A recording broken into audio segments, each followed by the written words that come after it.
Good morning, কেমন আছো সকলে? আশা করছি অনেক অনেক ভালো আছো। আমিও আছি বেশ মোটামুটি। আর এই যে সকালবেলা এখন প্রায় 6টা বাজতে যায়। আর ছেলেকেও ডেকে তুলে দিয়েছি, আর ওকে বলেছি যে তোর কী পড়া বাকি আছে সেই পড়াটা কর। আর ও পড়তে বসেছে, আর এদিকে আমি ঘরটার আমার ঝাড় দেওয়া হয়ে গেছে। আর এদিকে কিন্তু দেখো এই যে আমাদের ধানগুলো এগুলো সিদ্ধ হয়ে গেছে, তাই বস্তা ভরে রাখা হয়েছে। আর এই পাশের ধানগুলো কিন্তু শুকায়নি।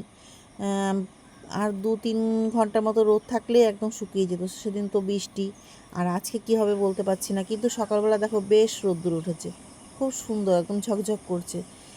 মাঠে কিন্তু দেখা যাচ্ছে যে প্রচুর রোদ, ওই যে ছাওয়া দেখা যাচ্ছে, কিন্তু জানি না কি হবে। এই এখন ফকফকা রোদ দেখাচ্ছে, কিন্তু পরে আবার কিছু সময় পরে আর রোদ থাকে না। আর এইদিকে তাঁবুটা পাতানো রয়েছে। দাদাভাই বলছে যে আগে উঠোনে রোদ আসুক, তারপরে গিয়ে আমি ধানটা মেলবো, তার আগে কিন্তু ধান মেলবো না। তাই উঠোনে তাঁবুটা পাতাই আছে, কালকে থেকেই পাতানো আছে। কারণ মাটিটাও ধোবে না, কাদাটা হবে না। বিশেষ করে আমাদের এখানে প্রচুর কাদা হয়, এঁটেল মাটি তো, একটু বৃষ্টি হলেই কি পা ডেবে যায়। আর এইদিকে এই যে ছেলে পড়ছে, আর আমি এক এক ফাঁকের পাশ থেকে আমি বিছানাটা গুছিয়ে নিচ্ছি। আবার সব পড়তে আসবে একটু পর থেকেই, তো যতটা কাজ গুছিয়ে নেওয়া যায়। আর আমি চেষ্টা করি যে ওরা পড়তে আসার আগেই আমার যেন সম্পূর্ণ কাজগুলো হয়ে যায়, যেন আমার আর না উঠতে হয়। এই বারবার করে উঠলে ওদেরও পড়ার ভীষণ সমস্যা। আর এইদিকে এই যে আমার বিছানাটা টিছানা তোলা হয়ে গেছে, আর এই যে 2-1 জন করে পড়তেও আসছে। তা আস্তে আস্তে সবাই আসবে, তো ওরা সবে 3 জন এসছে। আর এইদিকে আমার যা বাকি কাজগুলো আছে ওগুলো পড়তে পড়তে আমি করে নেব। আর এই দেখো বলতে বলতেই কিন্তু এদিকে আকাশে একদম মেঘে একদম ছেয়ে গেছে। দেখো দেখতে দেখতে কিন্তু একদম ঝিরঝিরে বৃষ্টিও শুরু হয়ে গেছে। অল্প অল্প বৃষ্টি শুরু হয়ে গেছে, হাওয়াও দিচ্ছে। ঝড় হওয়ার কথা আছে, কিন্তু সেটা কবে থেকে শুরু হয় বলতে পারছি না। এই তো বলতে বলতে একদম বৃষ্টি শুরু। দেখো খুব ভালোই বৃষ্টি হচ্ছে কিন্তু। সে যা হোক, বৃষ্টি, এই গরমে বৃষ্টির জন্য কিন্তু অনেকটা মানুষ স্বস্তি পাচ্ছে।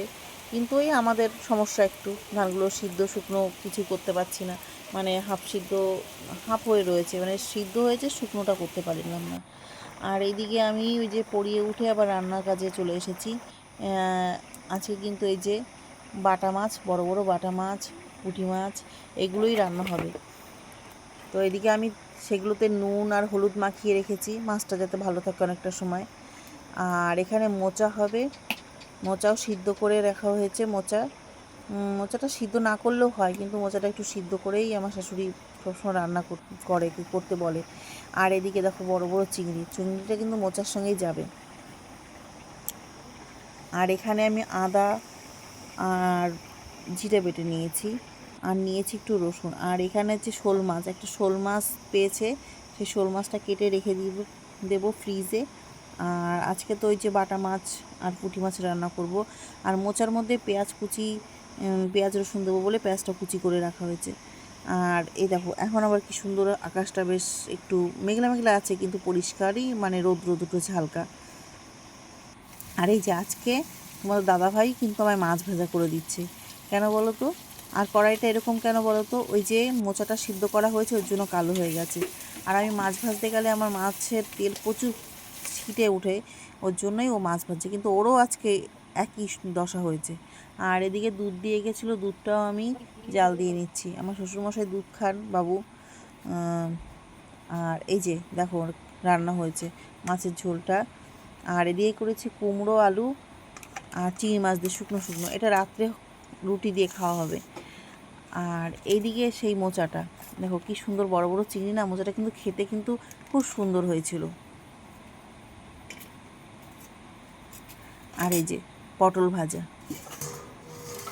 আর এর সঙ্গে কিন্তু ওই যে ডাল, পাট শাক দিয়ে ডাল হয়েছে। পাট শাক দিয়ে ডাল খেতে কার কার ভালো লাগে বলো তো?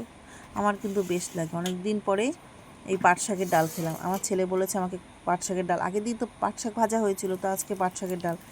এবার এই যে বলতে বলতে আমি এসেছি ডিম ভাজতে, কিন্তু এখন কিন্তু রাত হয়ে গেছে। আমি কিন্তু আর সারাদিনে কিন্তু ভিডিও করার একটু টাইম পাইনি, কারণ আবার বিকেলে পড়ানো থাকে, বিকেলে পড়িয়ে উঠে আবার ছেলেকে পড়তে বসাতে হয়, একটু সময় পাই না।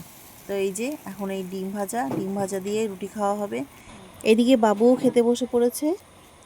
তো আজকে ভিডিওটা কিন্তু আমি এই পর্যন্তই করলাম। তো কেমন লাগলো অবশ্যই জানাবে, আর ভালো লাগলে অবশ্যই একটা লাইক শেয়ার কমেন্ট করবে।